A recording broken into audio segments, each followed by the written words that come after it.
About to take a road trip in my 74 Dodge Monaco. Dallas to Vegas, baby.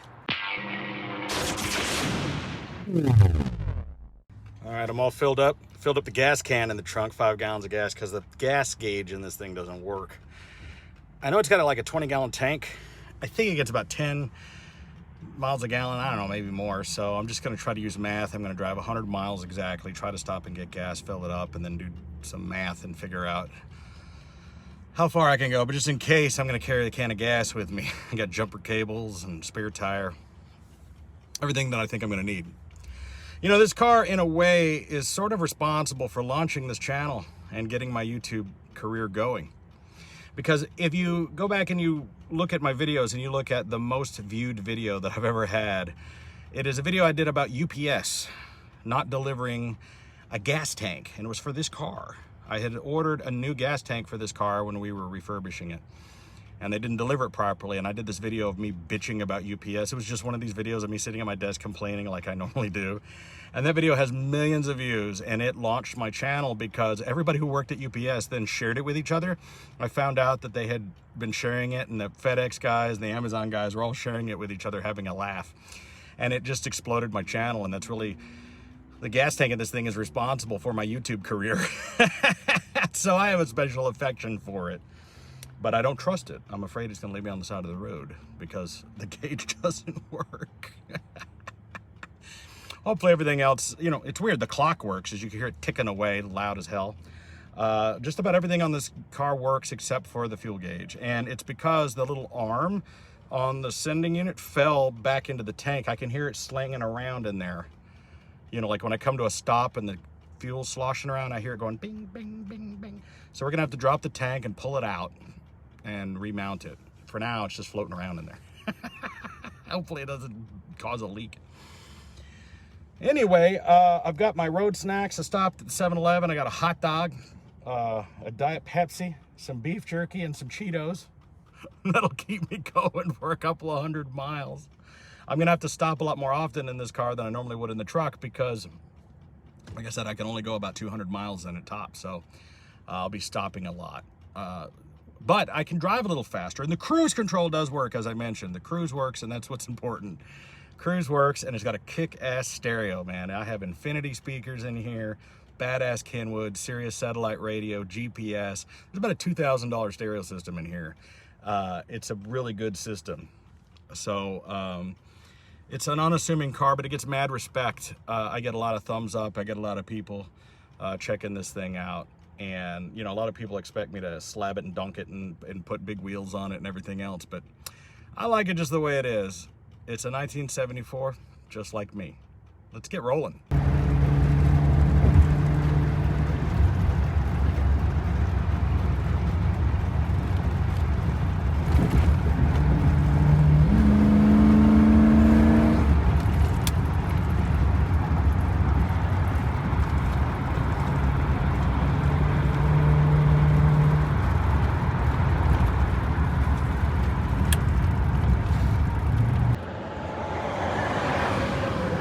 Well, hell.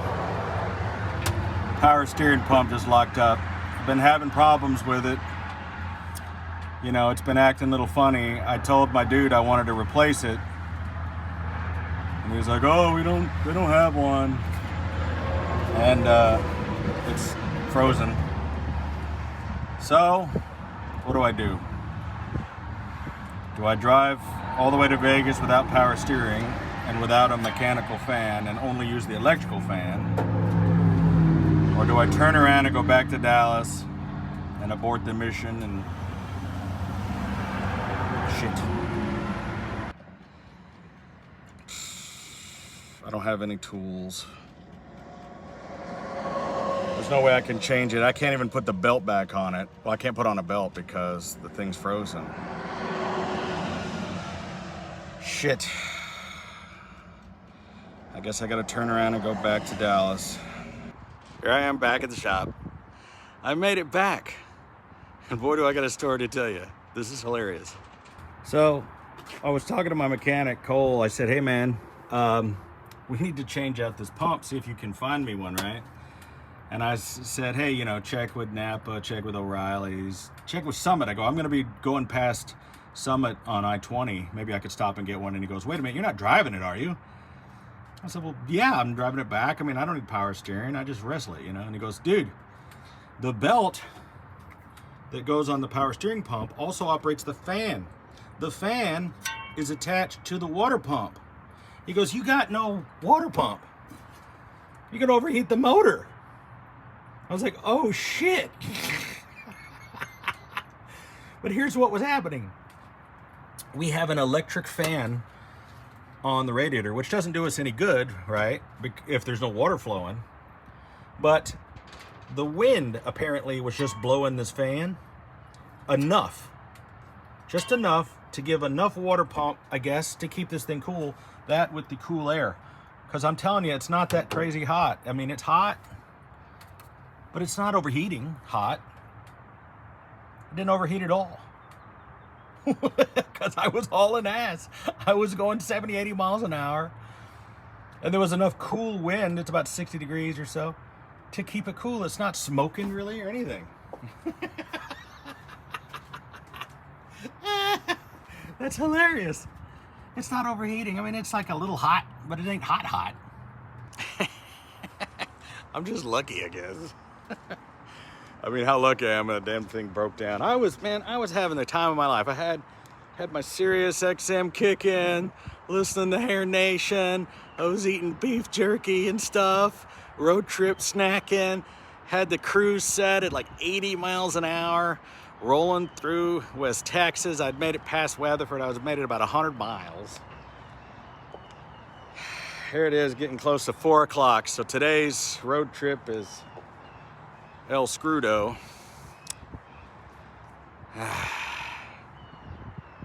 Damn it. I was looking around in my parts bins and I found this. I think that's the same one. I'm not sure. You know, we've done a bunch of Monacos and I think that's the same one. Now, how good it is, I don't know, that's a DeLorean bracket. That doesn't even go there.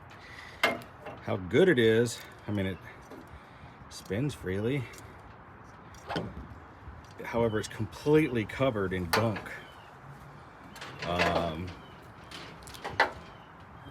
But, I don't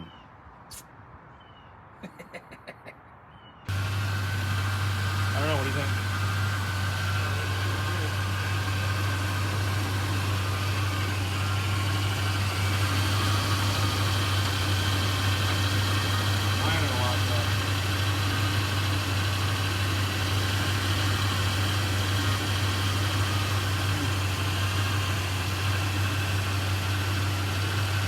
It's working. Yeah, it is getting quieter. You know, I mean, eventually once it gets all the air out, Yeah, it might eventually get, it's whining a bit. At 7:30, the conundrum is this. Do I just stay here for the night? Or do I try to make the best of it and get maybe 3 hours, 7, 8, 9, 10, 11, 3 or 4 hours, try to make it to maybe Amarillo, maybe, almost. Amarillo by morning, up from San Antonio. That's a long way. San Antonio, Amarillo. Because, you know, 200 or 300 miles is better than no 100 miles. Except I'm going to have to spend 100, 150 bucks on a hotel. You know, it's not that much money. The key is that I'm that much closer, but it's still not going to get there till Monday night. Or I could go home, sleep in my own bed, and then get up in the morning and then start again, early in the morning. And then drive all day Sunday and all day Monday. Or drive 3 partial days.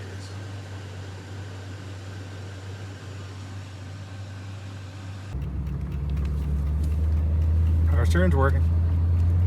It's nice and quiet, it's not whining. It was whining, he tightened it up a little bit. It's getting a little air in the system. Power steering's working, and I'm gonna go back to the same gas station I was just at and fill it up again. It's a giant waste of time. Yeah, so I just filled it up after going, 150 miles. I used almost 14 gallons. It's getting just under 12 miles a gallon. It gets almost the same mileage as my truck pulling a trailer. Well, it's doing good so far. Made it several hundred miles without incident. Cruise working, going about 75, 80 miles an hour, radio blasting, power steering working. Little vibration in the tires. I don't know if it's the tires, they need balancing or alignment, but really it's gliding along pretty well. I've stopped in Childress, Texas, almost Amarillo, but not quite. This would normally be a 2-day trip, very long 2 days, but we're gonna make it kind of a 3-day trip. And I'd rather have gotten, a few hours in. What is it? It's about midnight. So what, 8, 9, 10, 11, 12, I got like 4 hours in. Not ideal, but hey, at least I finally got out of Dallas. I'm out in the country. It's nice and cool. It's actually really chilly. And that's perfect. Perfect driving weather when it's nice and cool. So I'm gonna have a Arby's beef and cheddar and relax a little bit, sleep in, and then get back on the road. Here it is the next morning. Bright-eyed and bushy-tailed. So, a little story time. This is a Days Inn in Childress, Texas. Now, I stayed at this very hotel about 20 years ago. For about 10 years straight, every year, I traveled on my motorcycle from Dallas to Sturgis, South Dakota for the Sturgis Motorcycle Rally. I also did a bunch of the other ones. Laughlin, Four Corners, Daytona. I rode that thing from one end to the other. So this was about probably 2002 or 3 maybe, somewhere in there. It's almost 20 years ago. Wow, it's hard to believe it's been that long, huh? Anyway, so I was riding my Harley Davidson. I don't know, a little bit before this town, the clutch went out and I had to call a tow truck. Tow truck came and towed me to this hotel. And the next morning, now you gotta remember, this is early 2000s. This is before there was mobile internet, right? We didn't have the iPhone yet. We had cell phones, but if you wanted to get on the internet, you had to have a computer. You had to have a modem. So this is just the craziest story.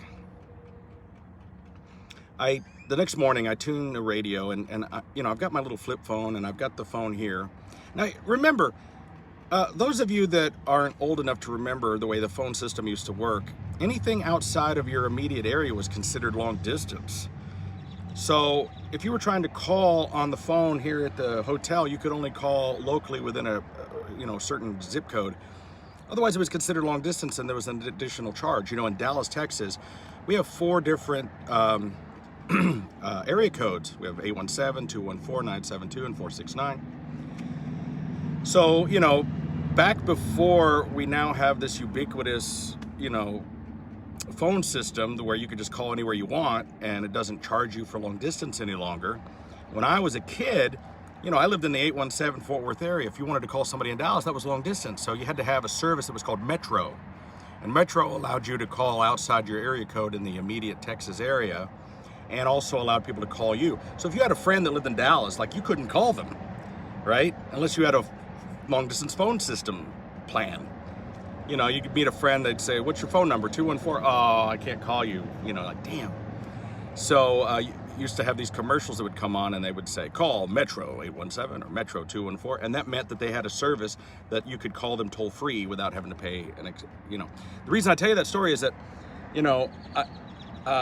for me to call back home to Dallas or Fort Worth at the time was a long distance call. So I couldn't call from the phone here at the hotel unless I employed a phone service such as remember 1-800-COLLECT, or you had to buy a phone card that lets you make a long distance call, or you had to call collect or something. So it wasn't like it is now where you can just hop on your iPhone, call anywhere in the country, look up data. There was no Google, there was no search system. It was a phone book. So I'm trying to figure out, how am I gonna get my motorcycle fixed? The motorcycle was towed here, left in the parking lot, and I'm stuck here at the hotel. And I was either gonna have to have somebody drive 4 hours from Fort Worth up here with a truck and trailer and either take me back or take me forward to Amarillo, which is another 150 miles, which is where the Harley-Davidson store is, because there's not one in between here and there. Well, I turn on the radio to kill some time, and there's a radio show on, and it's literally a radio swap meet show, where people would come on the radio and say, yeah, I got a lawnmower for sale for $50, here's my phone number. Another guy would come on, yeah, I got some puppies, anybody want a free puppy? Call. Hi, my name is Edna, and I've got some chickens. I mean, it was hilarious. It was a radio swap meet. Now, you've probably heard Richard and Sal on the Howard Stern show calling and pranking these places, but these phone shows really did exist. I don't know if they still do. So they said, call this number if you have something. So I called and I said, hi, my name is Bob. I'm at the Days Inn across from the Walmart. Everybody knows where that is. I'm on a Harley-Davidson. It broke down. I need to be towed to Amarillo. Anybody can do that for me? I got some money for you. Give me a call. Immediately my phone rings. Guy says, hey man, I got a truck and a trailer. I've been wanting to go up to Amarillo anyway. Visit my son or something. I'll come right over there. 5 minutes later, that dude pulled up here with a truck and trailer. He said, man, let's load this bike up. I said, well, how much you gonna charge me for this? He goes, don't worry about it, man, we'll figure it out. He just give me gas money. And I'm like, okay. We load up the bike on the trailer. There goes a truck and a trailer with a bike on it right now. Maybe same guy, same dude. And this dude drives me 150 miles to Amarillo to the Harley-Davidson, which I had to leave it at the Harley shop, stay at the Motel 6 that was next door to the Harley shop for a day or two for them to fix the clutch. It was a long story. They put a new clutch in. I'll tell you the story about that one day. But anyway, we just talked and had a good old time, and this guy was a military guy, and his son, I guess, was in the military too, and somehow ended up in Amarillo. But anyway, when we got there, I could not give this guy any money. I said, here, let me give you $100. No, he said, no. I was already going this way anyway. It was nice to have somebody like you to talk to. And I'm like, no, you gotta let me pay you something. This would have cost me $500. Probably would have cost me $1,000. I don't know. He goes, don't worry about it. It was worth having your company. I've just never forgotten it. I don't know if that still exists today. You know, nobody helps you anymore just for the sake of helping you. Everything is a service. We live in this world now where we're used to Uber and Uber Eats and there's a fee for everything. Your friends don't come over and help you move. You hire people to come help you move. You know, your friends don't come over and you know, everyone is a paid acquaintance. You know what I mean? It's like we live in this different world now where I don't think that there's a person alive that would take me somewhere without charging me for it or do something for me. You know what I mean? We live in a whole different world. Nobody's gonna pull over on the side of the road and help you change your tire. Nobody's gonna pick you up with a can of gas and help you without compensation. I just feel rather cynical. I don't know if kindness still exists. You know what I mean? You know, when we had the big snowstorm in Texas back in February and I had my 4x4 excursion, I can't tell you how many people I pulled out of the ice with that 4x4. People that were stuck on the side of the road in the ditch, couldn't get up a hill, and I had a tow strap ready to go, and I, you know, pulled them out of the ice. And I didn't charge anybody anything. I just did it. But I'm from a different generation. It trips me out that we are now in the year 2021, meaning that there were people born in the year 2000 that are 21 years old now. They've never heard a dial tone. They've never dialed a phone like this, you know? They've never heard a busy signal or the, we're sorry, the number you have dialed is out of service or is no longer needed. Please check the number and dial again. Remember that? There's like 18-year-olds going, what is that? I don't understand. What? Is that a TikTok meme? So I sit here in this parking lot and I'm just reminded of the time that I was stuck here. And a good old Texas country boy picked me up in his pickup truck and drove me 150 miles to Amarillo to get my clutch fixed. And so I stayed here again at the Days Inn, across from the Walmart. And just reminded me of that. You know, it was, even though it was a tragedy, but sometimes a tragedy opens the door to a story in your mind that I was inconvenienced a little bit. I stayed in a hotel I probably would have stayed in anyway, but I gained a little humanity. Sometimes there's a reason for things, I guess. Anyway, let's fire this Monaco up and get back on the road.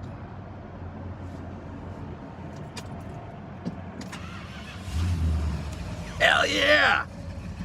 Some bitch runs like a kitten, man. Listen to that. Who thinks I should put cherry bombs on this car? Put in the comments if you think I should. You've probably seen this place in a lot of movies and stuff. This is the Big Texan in Amarillo. This is the place where they have a 72-ounce steak, right? And if you can eat the 72-ounce steak within an hour, it's free. Otherwise, it's like probably $100. And this is an interesting place. You're going to see road signs for 100 miles about this place in every direction, telling you to stop. It's not far from Cadillac Ranch. We'll drop by there in a minute. I wanted to point out, though, this dinosaur thing here, because anybody who grew up in Dallas remembers this was down in the West End. This was in front of the Planet Hollywood of the West End, downtown Dallas. And I guess, you know, when Planet Hollywood went tits up, this thing, they moved it here and sold it to these guys. But anyway, that thing was in downtown Dallas for years. Matter of fact, it was just a sign. Maybe it tells you all about it. Let's see.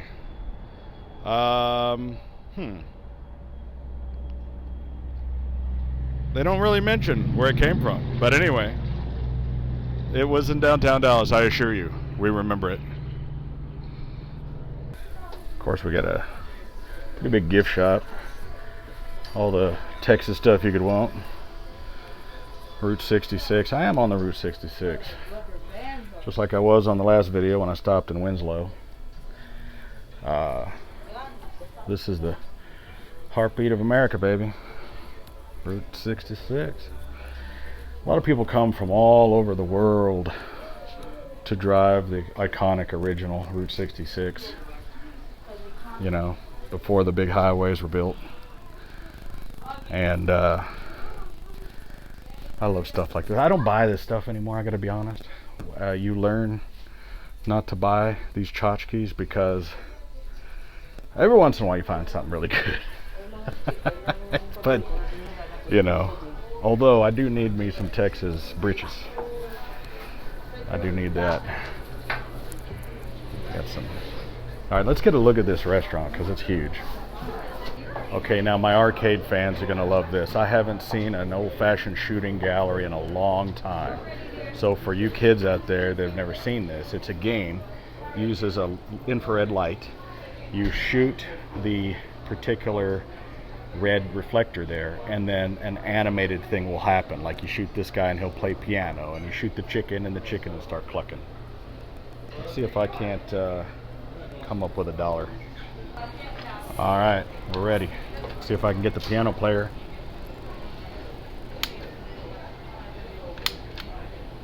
I don't know. Oh, I gotta hit the start button. Hold on. You ready to shoot? I am. Let's try it. Let's try that chicken over there. I got the chicken. Let's try the piano player. I got him. Damn, I'm a crack shot. Let's check this dude. Well, this dude's. Try this guy over here with the. Well, I like that dude back there. Hold on.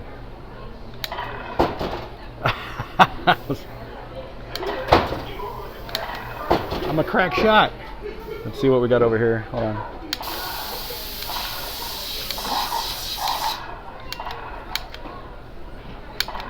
Damn, I'm a good shot. Let's see, there's a bird up there. I like that chicken. Let's see, oh, there's a rain cloud.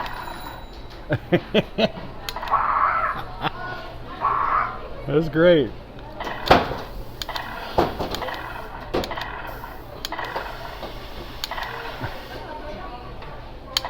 I'm getting bored of this. How many shots of this do I get? Oh, there we go. Now we know. This place is awesome. Wow, look at this gallery here. Oh, it's so great. Some slot machines. The Palace. Got an outdoor area. Oh, look at this. Here's a giant rocking chair. Just to give you an idea how big this is. It's got some old wagons out here. If you're traveling through Texas and you get the opportunity to stop here, it is a must. It's a 100% must. Take a look at this steak. This is the 72-ounce steak. Look at that. If you're going to eat this whole meal in an hour, it's free. This place is packed. I wanted to go upstairs, get kind of a panorama, but it is packed. And over here, if you look, that's the dais where you would eat your 72-ounce steak, and they would have a timer going. Pretty crazy. That's what I was talking to the waitress. So this is how the steak works, right? If you order the steak, just order it. It's like $200. But if you do the challenge, it's $72. Doesn't make sense. But I guess they want people to do the challenge. Now, if you can eat everything that's seen here in 1 hour, it's free. That's 72 ounces of meat, and they mean everything. There's no fat gristle left over, the lettuce, the baked potato, the roll, the salad, the shrimp, everything. You got to eat everything.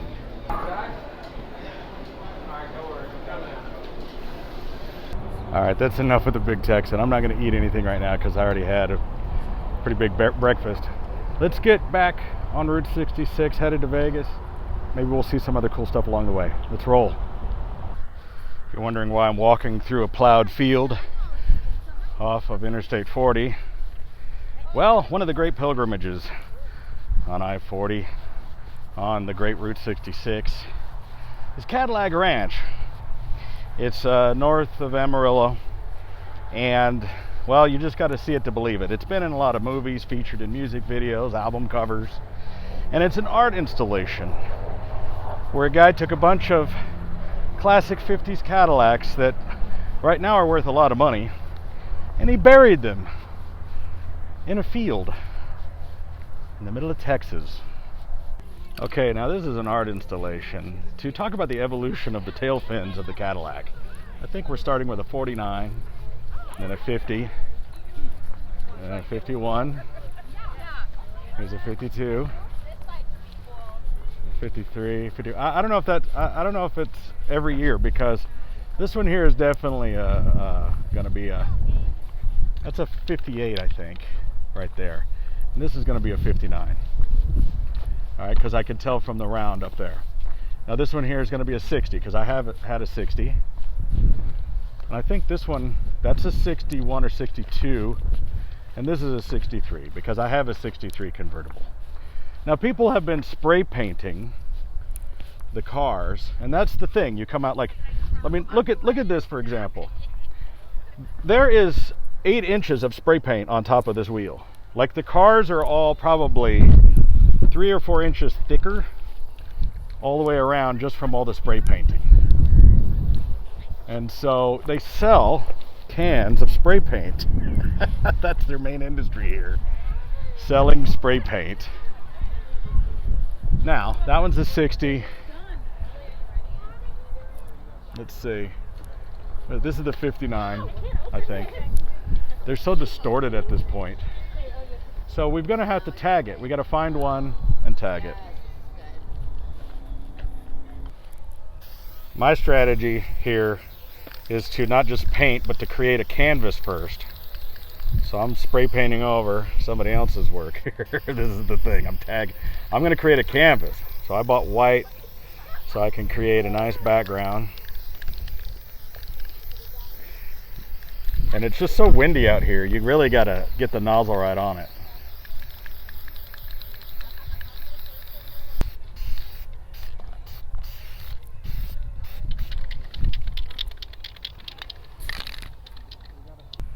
So this is Videobob telling you, make sure to subscribe. There's literally an entire new wheel here, like from just spray paint. Like look how thick the spray paint is, you know, from just years of paint. 46 years of spray paint.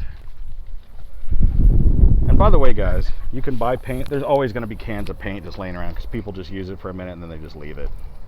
You don't have to buy it. But hey, help the people out and buy some paint from them. Well, there it is. That's Cadillac Ranch. Been there, done that. Let's get rolling. I have this weird little gate you have to go through. It's kind of interesting how it works. They don't want you driving your cars out there. You'll often see people selling stuff out here, you know, t-shirts, food wagons and stuff. But people come from all over to come check this out. It's pretty neat. Probably lost 100 miles, hours worth of driving, stopping at the steak joint and the Cadillac Ranch. But it's worth it. I mean, you got to stop at some of the roadside attractions, and then I'm doing it just not just for fun, but for the video, of course, for you guys. So I'm gonna get back on the road, floor it. I've got like another, I don't know, 800 miles or something, 2 days worth of driving to go. Not much to see for the next while, so let's go to the next part of the video. Time warp. All right, now, as soon as you cross over from Texas into New Mexico on I-40, you're gonna see this place, Russell's Travel Center. They've got a cool car collection in here, and we're gonna go check it out so I can stop and take a piss. A couple of really cool jukeboxes here. I really like this because this is a 78. You don't see that very often. This is one of the upright Seabirds. This is a console, not too crazy from the Magnavox I have at the house. And this turkey talking to me. There's another Seabird. I have a 55 Rockola. Works a little differently than this. Very cool. Love this stuff. Of course, they got a lot of Elvis stuff here. This guy's got, this is obviously all, whoever Russell is, this is just his collection of stuff. Wonder how much, many millions of dollars he spent. Look at the Continental kit on this Montclair. Jesus. A family of 4 could ride just on the bumper. What a car. Wow. They just don't make them like that anymore, do they? Wow, look at that red painted interior. Oh man, that's beautiful. Alright, enough of that. Let's get back on the road. It seems to be working. It is leaking. There's a puddle underneath it. I added a little bit to it, but it's not empty. But it's not working. I mean, it's spinning, but I have no power steering. It's not working. Well, shit. Here I am back in Winslow, Arizona, standing on a corner waiting for a flatbed.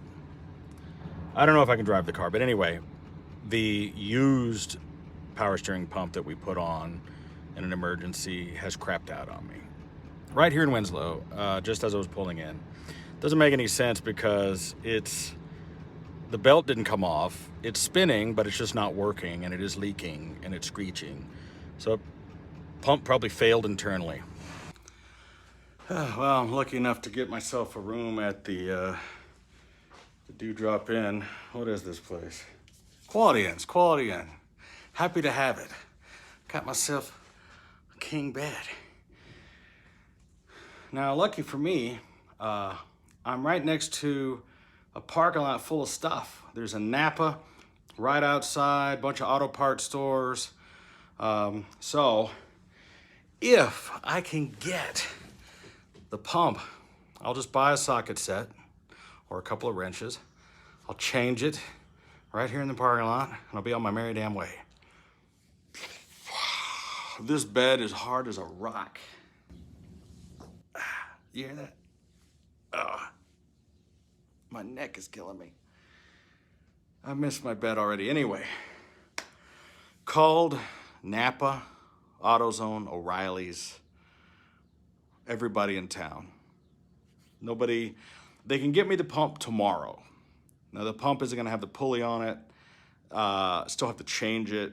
We have to use a special puller to get the old pulley off, press the pulley back on the new pump. Then of course you have to change it. Not a super hard job, it can be done. The question is, does impatience triumph over wisdom? Because I can order the part, it'll be here early in the morning, which means I can just hang out here in Winslow, Arizona, either get this room or get another room, and probably get another room. And get the part tomorrow, fix the car, drive the fixed car, the additional 4 hours back to Vegas. Or do I muscle the sumbitch on the highway without power steering? I don't have to have power steering to drive it. That's not really the big issue here because, you know, I can do it. I got the guns. I don't, I'm a puss. The issue really is that, like I explained before, if the pump seizes, because if the pump has failed, the bearing goes out and the pulley stops moving, then what happens is it'll eat the belt, and the same belt that runs that pump runs the water pump. Now, I did successfully earlier in the video drive the car back without the water pump working because the air moving turned the fan enough, but it was also really cold out, and that helps a lot. And it's really cold right now. As a matter of fact, if I head towards Flagstaff, which is just down the road, there's still snow on the ground. It is cold there. But as soon as I go down that hill and I get to Kingman, temperature's gonna go up to about 80 degrees. The 100 miles between Kingman and Las Vegas is straight up Mojave Desert, right? It is just red dirt. And it gets pretty warm. And then you gotta go up this mega killer hill to get to Vegas. Once you get up to the top of that hill, when you go over the precipice, that's when you see all of Vegas down below you. It's beautiful. Now, as long as the belt stays on, it's fine. It's fine. But if that belt comes off, and I got no water pump, and I also have no temperature gauge, I could grenade this motor. The smartest things to do would be to stay here in Winslow and fix it tomorrow. That cost me a whole day, but it could cost me the whole car if I keep going. Well, the pump is seized. It's not budging. It's just squealing on the belt. Fan's not moving. Water pump's not moving. So, looks like I'm stuck. I'm gonna try to get this mechanic shop to help me wrestle belt onto the water pump. If we can get a belt onto the water pump, I'm just gonna go on with no power steering. If we can't, then I'm gonna have to stay here overnight until the part comes in tomorrow. In the meantime, I'm walking over to Pizza Hut. How long has it been since you've seen a legit sit inside Pizza Hut? I haven't seen one of these in years. Maybe it's common where you live. Not where we go. Let's check this out.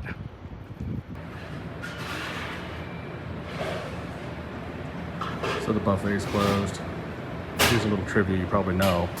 Pizza Hut used to be the #1 buyer of kale in the world that they use just to decorate their salad bar. I was hoping they had the buffet thing going, but that's not happening. It's pretty dead in here. Oh, dude. Got an arcade. Oh, but it's dead. They were always famous for having the tabletop Pac-Mans and stuff. It's a bygone era, you know. Well, I'm disappointed that it didn't come in the little pan. It just comes in this box. And this is basically what you get at a truck stop. Kind of disappointed.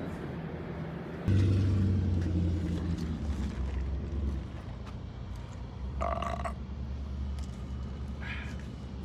not gonna say it sucked, but it wasn't the Pizza Hut I remember. Let's go check on the car. All right, shout out. What's this place called? Oxendale. Oxendale, next in between the AutoZone and the Pizza Hut. Dude had the little tool I needed. We put the belt on the water pump. So we've got a belt on the main shaft going directly to the water pump. So I've got water pump and fan. No power steering. I don't need power steering. I'm gonna use my guns. I'm gonna get back on the road and head to Vegas right now. Let's do it.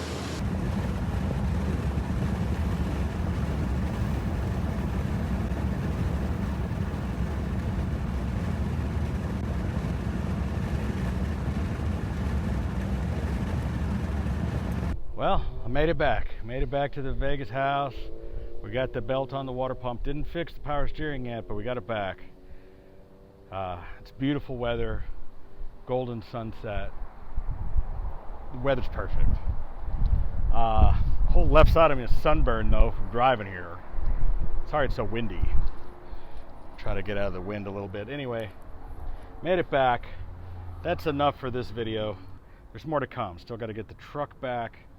Still have a bunch of other stuff going on. Hope you're enjoying these travel blogs and these updates and things. Doing my best. All right, guys. Catch you later.